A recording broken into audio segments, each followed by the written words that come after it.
This is France. It has the highest population of Muslims in Western Europe. Not far behind is Germany, and then the United Kingdom.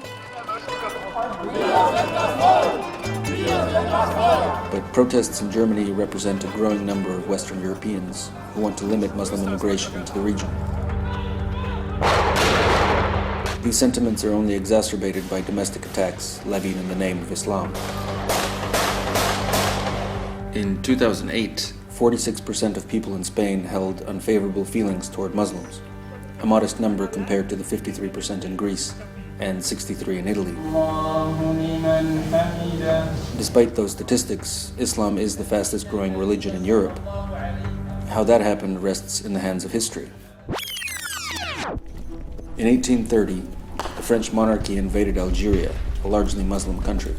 France dismantled all the Islamic institutions and schools and forced citizens to renounce their religious ideals in exchange for French citizenship. But a century later, a rise in Algerian nationalism and resentment led to a brutal 8-year conflict for independence, which Algeria won. And despite years of friction between native French citizens and French Algerians still constitute by far most of the Muslims in France. Germany, on the other hand, didn't see a boom in its Muslim population until the mid-20th century. After the end of World War II, Germany called for foreign workers to fill the void made more acute by the construction of the Berlin Wall, which cut off laborers in Eastern Germany. The new Gastarbeiter program resulted in the immigration of millions of low-skilled Turkish and mostly Muslim laborers who were supposed to stay for 1 or 2 years before returning home. But there were no jobs back home, so they settled in Germany. The need for a bigger labor force and burgeoning trade agreements in the 1960s and 70s saw the increase of Arab and Muslim immigrants into the Netherlands, Sweden, Belgium, and other European countries.